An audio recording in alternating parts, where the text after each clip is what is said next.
On the Wado Radio Show. Of course, DJ Wado. It's the Wado Radio Show. It's more than music. It's ministry. WadoRadio.com, of course, online. And we got Mr. God Over Money, one of the top lieutenants in the movement, on the line with his Bumps Inf, repping that Cleveland, Ohio, man. What up, homie? What up, what up, what up? It's good, Wado. Been a while, man. Ain't nothing, man. Just, you know, enjoying this Buckeye National Championship. I knew you were going there. You knew I was going there. I man. knew it was going there. If I had to guess, you probably got the Buckeye slippers on right now, the pajama pants, the national champ Sports Illustrated T-shirt on right now, and the robe, son. That's right. With the coffee mug. Yo. And look, when we get done with this, I'm about to put in the championship DVD, man. Man, I think the only thing I took away from that game is when that dude held that sign up that said Urban Meyer met his wife on farmersonly.com. that was an all-time moment for me. Yo, college football fans have some of the best signs, bro. Like, you watch College Game Day or any of them shows where it's like you got fans in the back, bro. Like, you never know what they gonna hold up, man. Right. No, it's absolutely amazing. It's entertaining too, you know. Yeah, man. Super. Yeah, man. So, man, you got your sophomore record, Man vs. Machine. Yes, sir. What is the concept of this record, bro? So, Man vs. Machine, without like getting, it's twofold. You know, not to try to get you know, super deep or whatever, but it's really just like symbolism, or you know, an allegory or whatever you want to call it. But it kind of like where I'm trying to shed light on, you know, what's going on, let's say, with the individual and what I'm calling this machine, which is obviously like you know, kind of what about the stuff we were just talking about off air. You know, with himself, the battle with himself or whatever. So, but I kind of, you know, I think that's almost just like a manifestation of this, what I'm calling a machine. But like bigger picture, like when you look at it from a, you know, 10,000 feet above, it was really, I had these ideas that were to kind of like paint these pictures of this man being like us, like human beings, like collectively, or, you know, the ecclesia or whatnot, versus, you know, this machine could be, you know, anything, as far as like anything that basically lacks life, or, you know, we know God is like the source of light, but a lot of times, you know, it'll mask itself as something good, whether it's like a doctrine, an institution, a system, a business, or a mindset, or something like that. So I seen all these things, and I'm just like, this all comes from the same place, you know what I mean? And you know, a lot of people, you know, we would say it's the devil or the flesh or whatever, but I guess what I'm saying, whether it's like your internal struggle with it or our struggle with it collectively as like the body or mankind, you know what I mean? It's like it's all coming from this machine, so to speak, this factory that keeps, you know, reproducing, you know, inequality, corruption, greed, oppression, anything, you know what I mean? Wow. So yeah, in a nutshell, I know that I was trying to keep it simple, but I probably didn't. But it's twofold. No, I like that, man. I mean, what for you, because this just even hearing you explain this, I'm feeling like this almost came out of like a personal, you know, struggle that you're going through, you know, dealing with this thing. What are some of those battles that you're fighting? Like what's the machine that Bumps is up against? Man, I would say there wouldn't be just one part of it. You know what I mean? I wouldn't separate myself too far from the rest of like everyone else, because you know what I mean. Like we tend to have like very similar struggles. You know what I mean? Whether you know, another thing we was talking about off air is like as far as debt and stuff like that. Like you know what I mean? Like that whole that's a system, man, and it's almost designed to keep us that way. Are you hip to like, you know, these corporations like CheckSmart and these like loan cat, you know what I mean?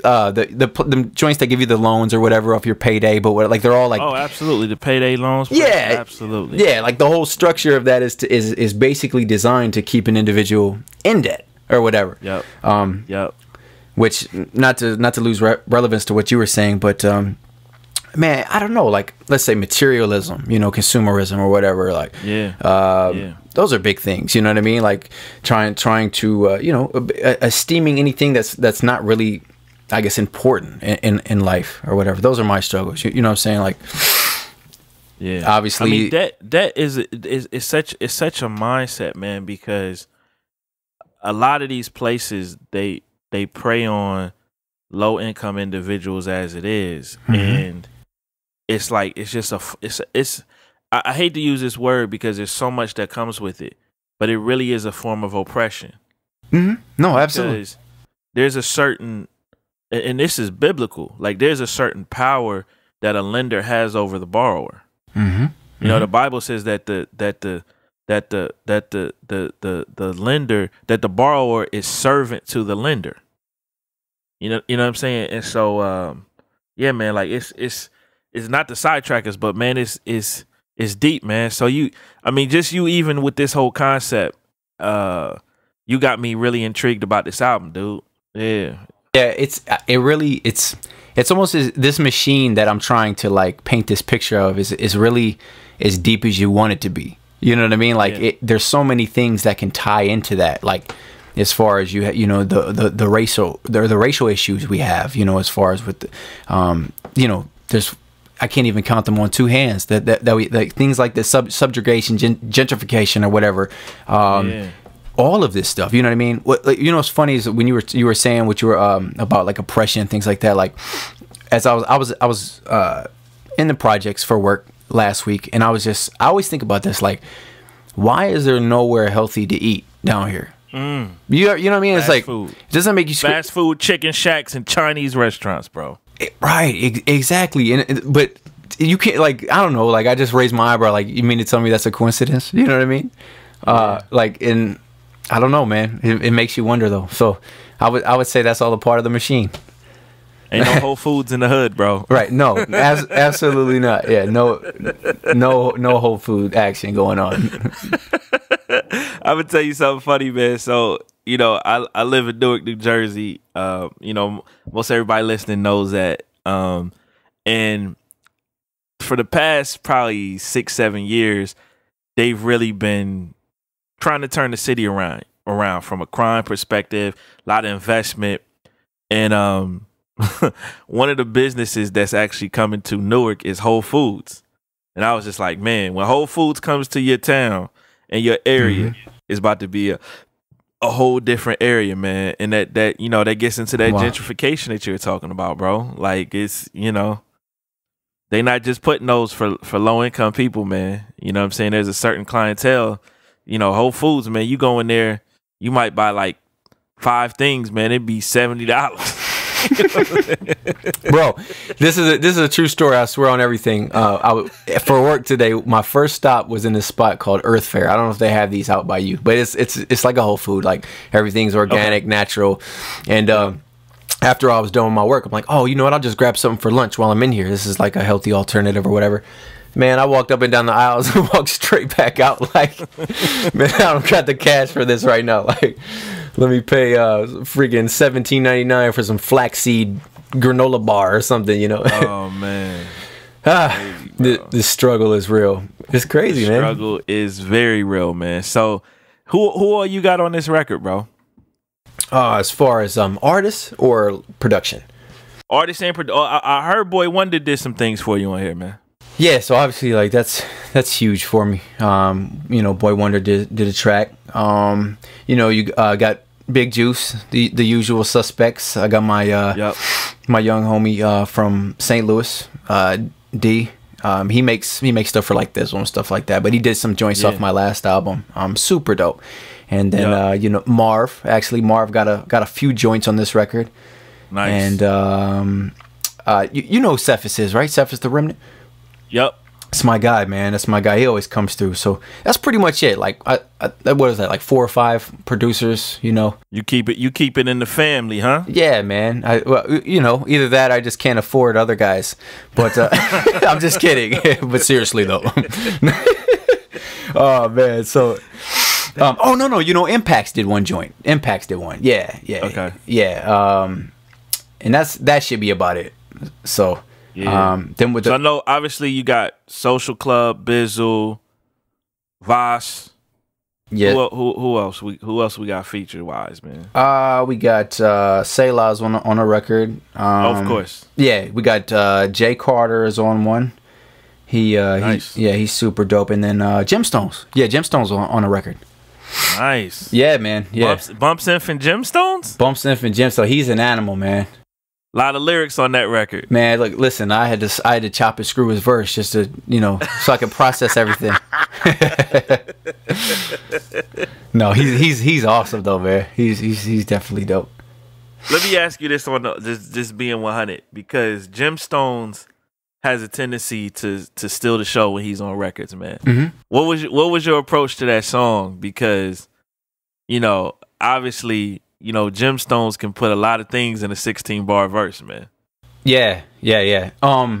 So when I first I laid the record down and I did the hook, and Biz was like, Biz fell in love with the record. He was like, man, this is super dope, blah blah blah blah blah, and he's like, yo, I think we should get Gemstones on here. And I'm like, cool. And then I heard his verse finally, and it was just one of those like, like I was happy, but I was just like, man, I gotta go back and rewrite this.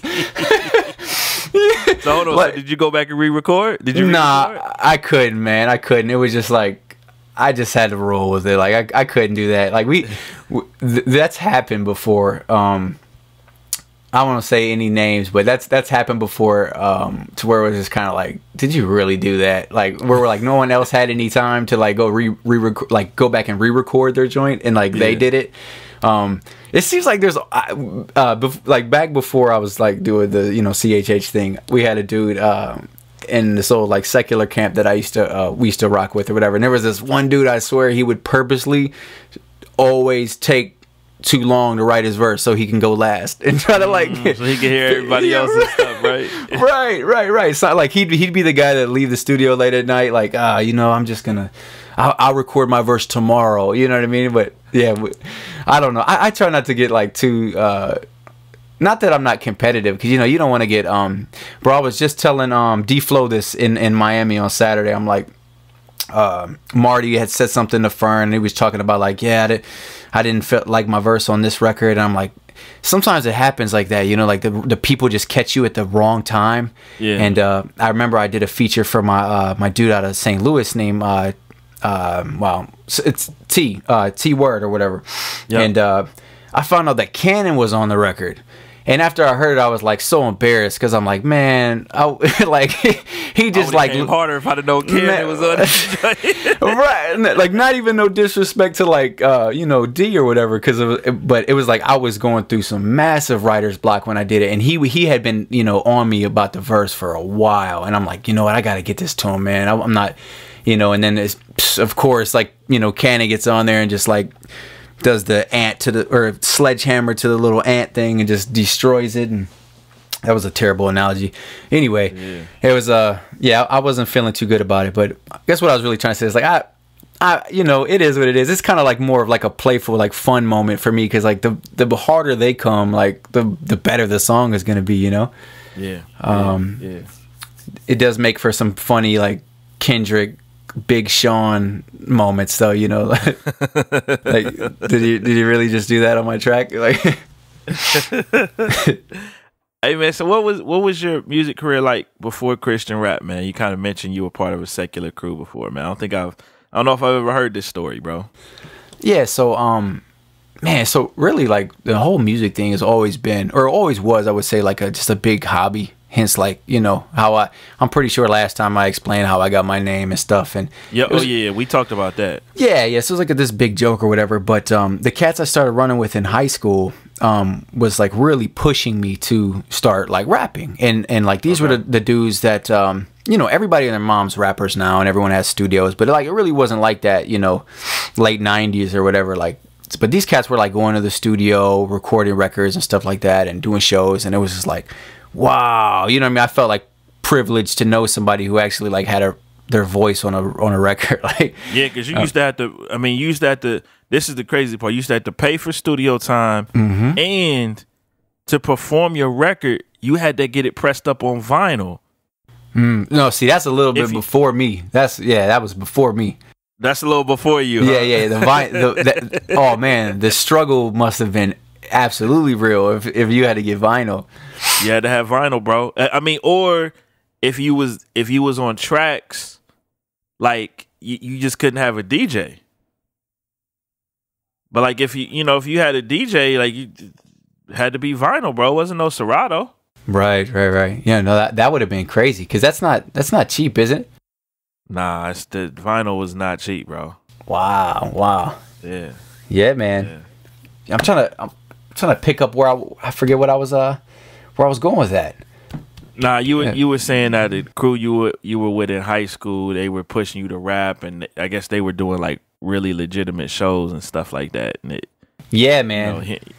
Yeah. So like basically through that, I started running with like the same kind of crew of people, and we all kind of stayed pretty close, through most of our adult lives or whatever. But I was always in a group with my dude Jack Burton. He was he was on all my mixtapes. I actually released a mixtape with him called Rock City Stand Down. But like for almost the entirety of my music career, I've never been a solo artist. I was always in a group called The Others. With him, we would do local shows. Like I remember being like 16 in high school.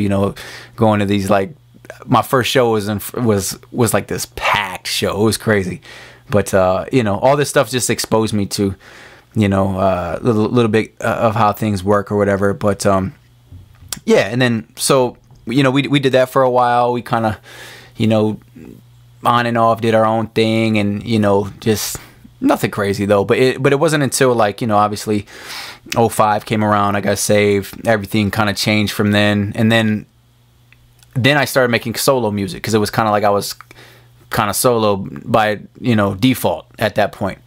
At that period of time. And then obviously you're getting signed to the label. It doesn't really work that way. Even if you have a rhyming partner, they're just like, no, we're actually just interested in you, not your guy. But it is what it is though, man. It's that's just the way God set things up.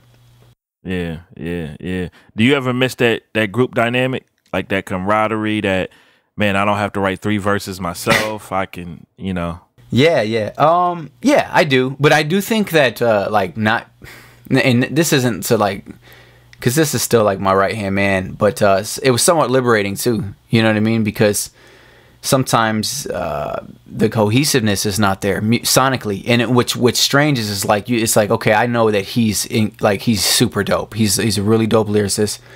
Yeah. I don't think I'm too bad myself, but it's like you would think that would just create like magic moments when you come to the studio. Like there's something weird about, I don't say weird about music, but it's just like, I guess I had to go through this learning curve. Like I grew up in like the backpacking era, and it was like I went through that phase where it's like, man, real hip hop, all I was listening to was like Ruckus Records and things like that. But Mos and Kweli, right? Absolutely, man. Absolutely. The Black Star. But there's something to like that doesn't necessarily like lyricism doesn't necessarily equate to good music. You know what I mean? Like it doesn't. There's this I mean that's kind of how you have these like incredibly talented battle rappers or people who do spoken word and stuff like that, and they can't make a song to save their life. So something to that is what I'm trying to say. Like, there was these, what I felt like 2 talented dudes, gifted dudes in this group.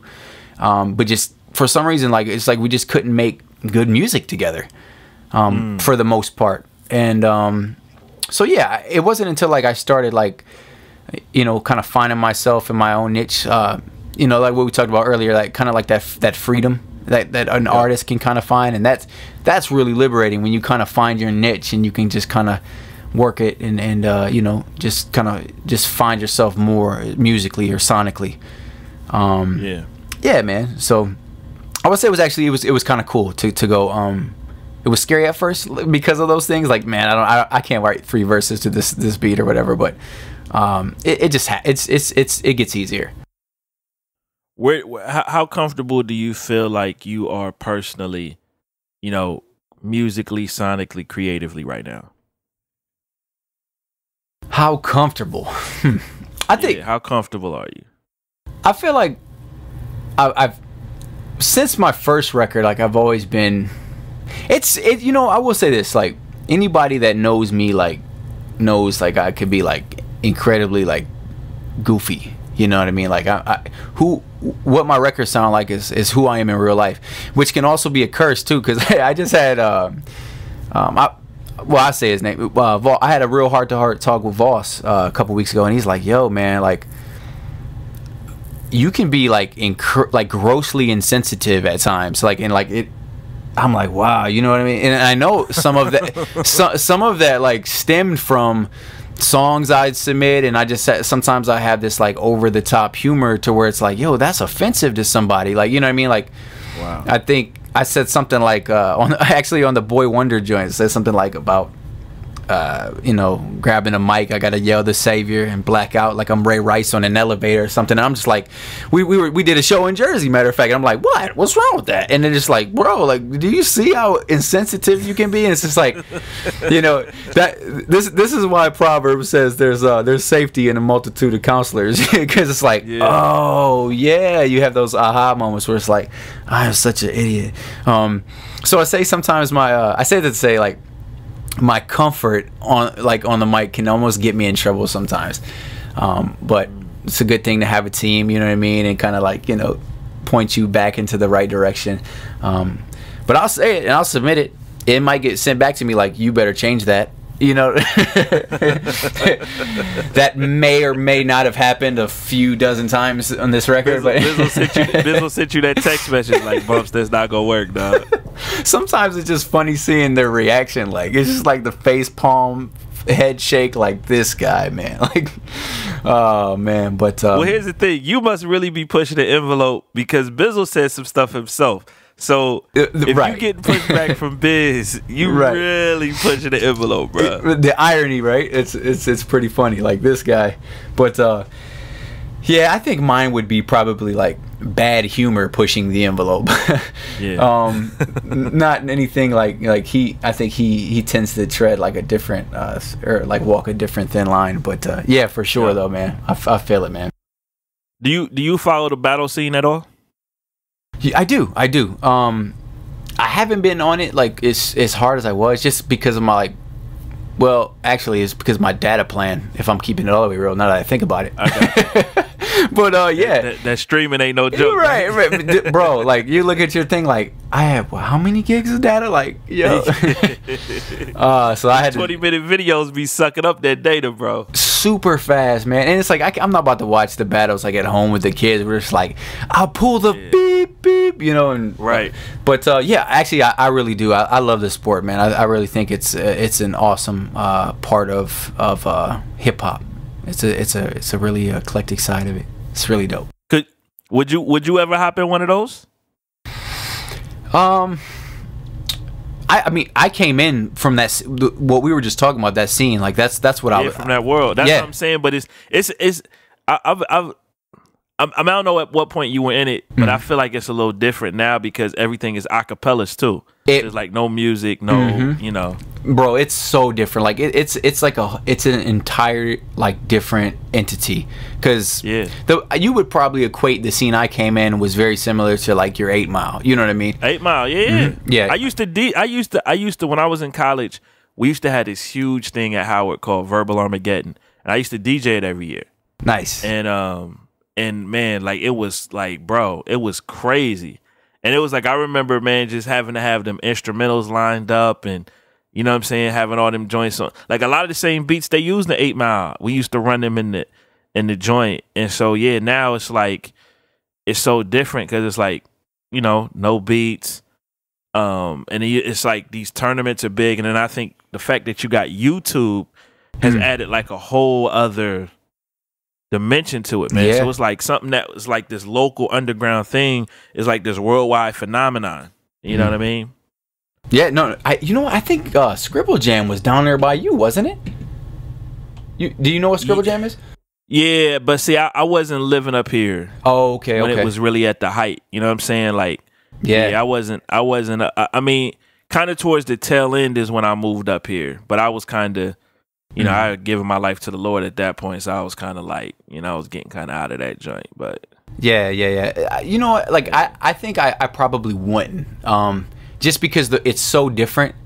I mean, I would like to, like, but if, especially like in the old format, just off the top, you know, just kind of having fun, you know, just, it's like, hey, here's a mic, make fun of the guy in front of you for the next 30 seconds. You know what I mean? It's like, all right, that's pretty easy because you know, I tend to be super goofy anyway. But yeah, now I think it would be like entirely too time consuming, and everything seems to be like, you know, based off of crowd, you know, like how you're capturing their attention, the energy, your opponent. Like, there's all these different dynamics where it would almost be like, I don't want to say it would be like a risk, but it could be like a lot of time invested into something that's not really like that beneficial. Yeah, I got you. But I got you. I would like to see other, like, you know, CHH cats. But I mean, I know some dudes with some bars too, like ignorant bars. I got a dude from KC, man. He hasn't even entered that. I don't know if it's is it at Legacy where they do the Rapzilla thing? The 16 bar challenge. Yeah, man. Listen, I got this dude named A Ward. What this cat? I swear I cannot see him losing. Like, the first time I met him, this dude spit acapellas. We did a show in Kansas City a few years back. We were just kind of freestyling or whatever, and this dude just spit acapella riddens with like bars and punchlines for days, for like, I swear it was like an hour straight, and he's just like, I got more. It's like, save those joints. But yeah, the dude he's a beast though, man. But yeah, you know, the Bridge B dude, he's pretty dope too. Yeah, are you familiar with him? Who would you say? I think his name is Bridge B. He did some battles for what's that one league that kind of Grind Time, that's really not popping that much. But yeah, Christian Cat. Yeah, I don't think I had to check him out. I've been following, obviously, the Saga and Street Hymns. You know what I'm saying? Okay. Like some of the stuff they've been doing. Yeah. Yeah, I had to check this guy out though. Yeah, man. He's those cats are dope too. You know, I'm not real hip to Street Hymns. I think I watched like a 30-second clip yesterday for the first time, if it was the same dude with the Saga. Yo, whatever happened to the did they not air that thing, or did they shut that down prematurely? I don't know, man. I kind of, when new videos come out by him, that's when I check them out. I don't really follow the, you know what I'm saying? Right. I don't really follow it as much like that. You know, I'm kind of rooting for them brothers to just keep putting on for the Lord in that space, man. Like, that to me, that's incredible ministry. Mm-hmm. Yeah, for sure. You know, it's incredible ministry, bro. Yeah, man. Incredible, man. Absolutely. So I'm gonna tell you something funny, man. I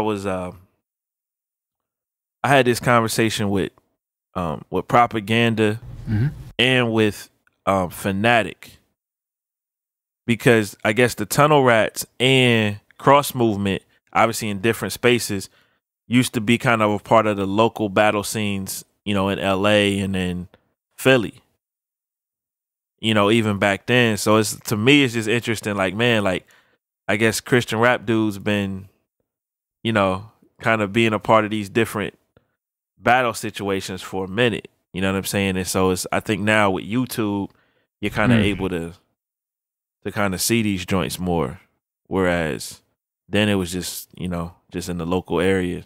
If you weren't there, you didn't see it.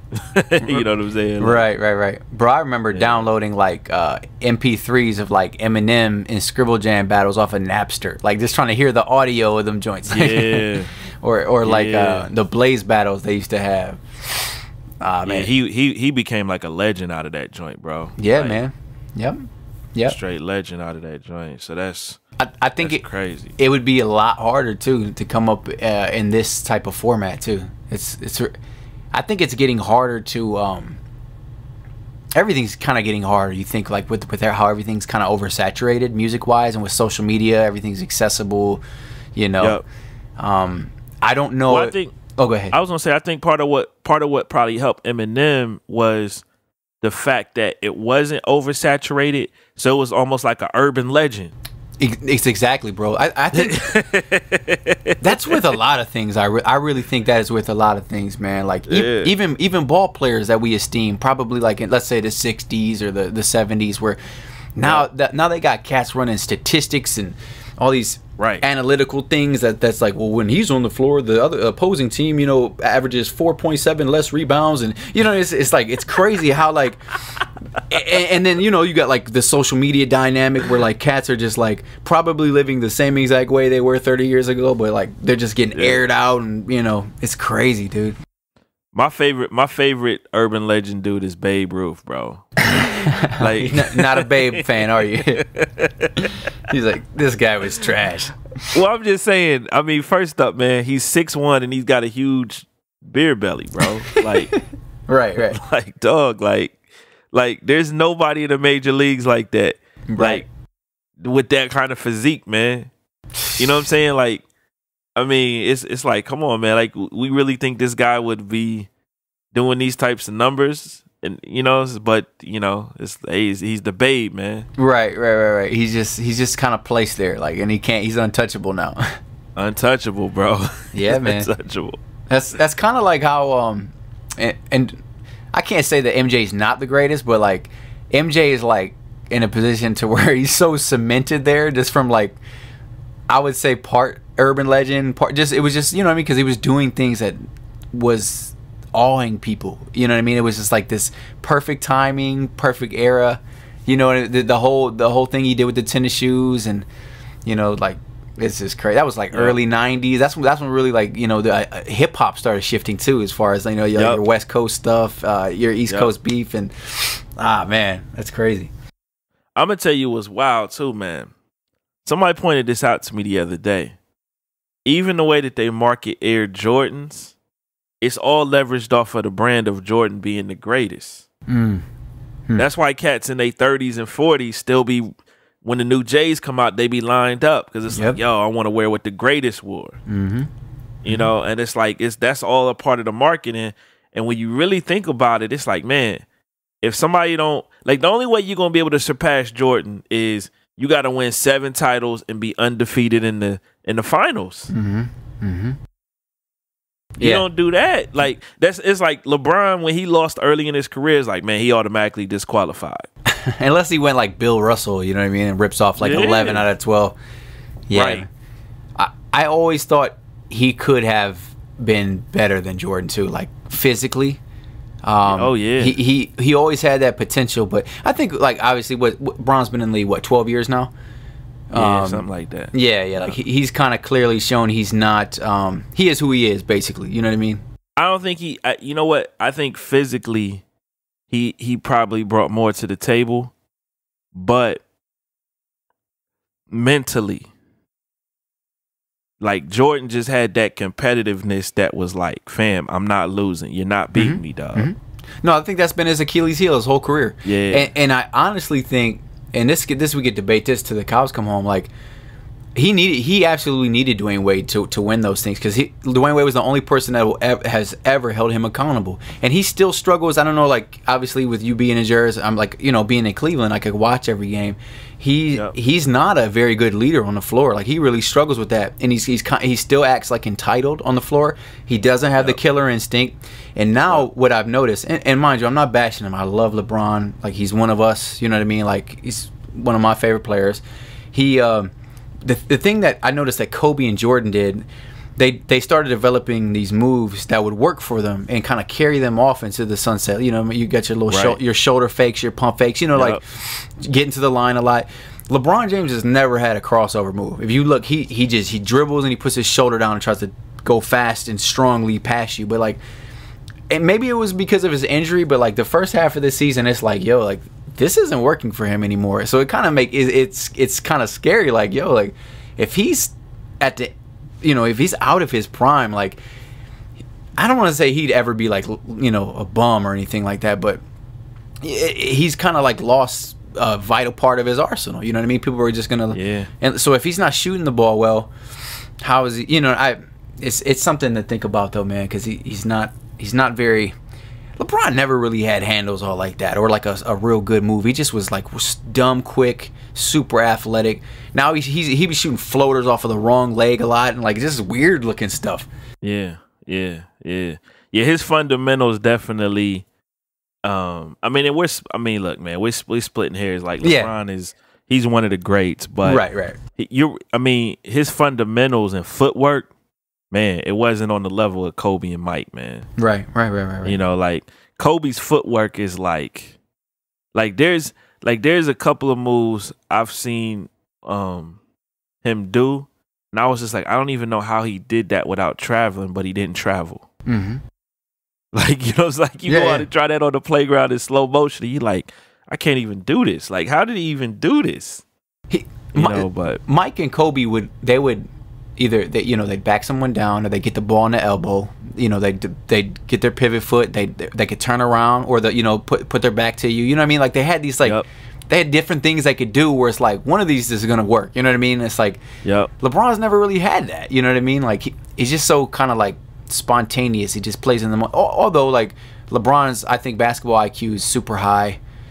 He sees the floor very well, but he also, like, I think he doesn't. This year it seems like he's been turning the ball over a lot. But anyway, I don't mean to get super off topic. I'm going on Chris Broussard. I talk to Chris in a minute, man. Yeah, good dude, man. Yeah, man. You should hit him up, man. I don't want to put. I can't say what I really want to say, but you should hit him up, man. I should. You know, like, I recently shut one of my phones off, and that was the number I would primarily communicate with him with. So it's like, I just have to look it up on my little iTunes thing, you know, where all the contacts going. Yeah, I mean, I'll text you his number, bro. I'll send it to you. Yeah, cool. Good money. Send it to you, man. But yeah, so good that's stuff, good, man. So, Man versus Machine. November 11th, man. This coming Tuesday, man. How excited are you about just letting people get an opportunity to kind of hear what's on your heart right now, man? Man, I'm super. You actually said November 11th. It's okay. I'm bugging. February 11th, not November. Hey, I told you I wasn't gonna correct you. It's coming out this Tuesday, not in 10 months. No, it's Wednesday. You were just jacking this all up right now. I'm gonna take over. February 11th. Well, your birthday is this Tuesday. The album comes out this Wednesday. Yes. Perfect birthday present for all your listeners to, wish me a happy birthday. There you go. Help me feed all these children. And yeah, man, please go cop it. I think it'll be an extension of Painted Paragraphs, but also like a lot better sonically. Like it's the best product I have so far as like, albums. I do think it's a lot better than Painted Paragraphs, but it's also like I still share a lot of my it's funny. Somebody called me the other day. It was kind of like, I took it as a compliment, but he's like, you are really turning into the CHH's Joe Budden, and it's like, okay, oh, wow. I guess, but I guess it's just like I don't know, like I can't be anything but honest in my music, so I share a lot of my fault, flaws and shortcomings, and nobody's tricking me in this industry, man. I know we're absolutely all the same, and maybe it's not everybody's calling, but to share certain things in their music, but I think God was definitely using it last time. I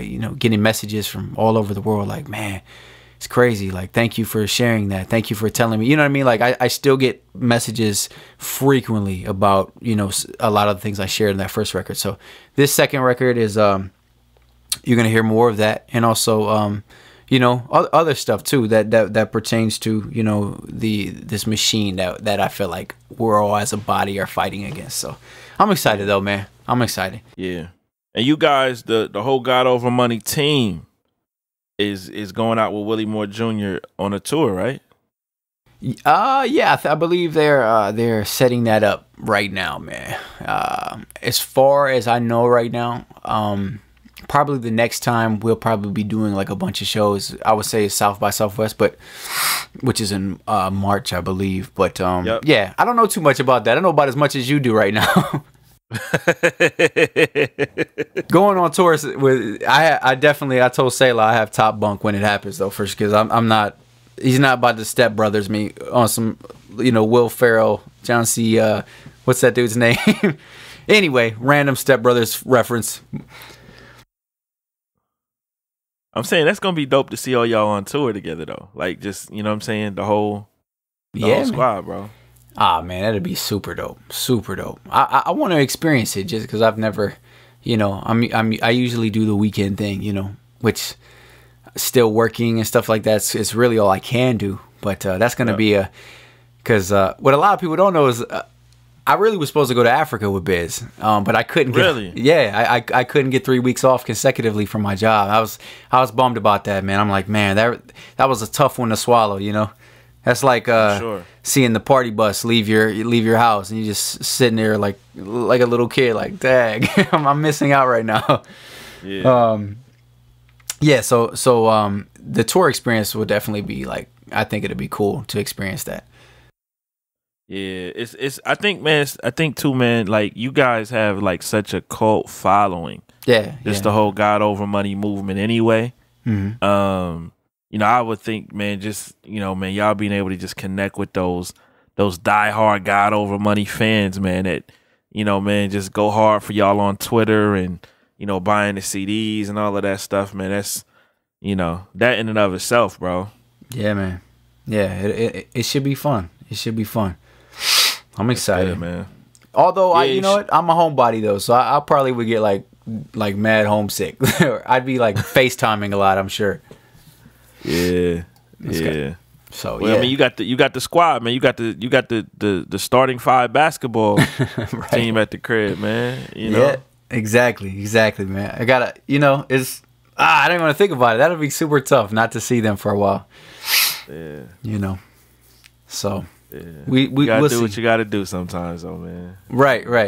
I know with you with 3, sometimes you appreciate a little breath of fresh air. Yeah, well, I mean, I'll be honest, man. Like I made a conscious decision a couple years ago to not travel as much, just because, you know, I mean, obviously you miss the family, but even just from a practical standpoint, like, you know, getting kids to school every day and you know daycare and you know all of that stuff, man. It's just like crazy. You know what, man? Like this is it's more stressful when I leave, you know, to for prolonged periods of time. So it's like you gotta just manage that stuff, man. Yeah, absolutely. I think you told me about that too. I remember that conversation. Yeah, that's good money though, man. Definitely good.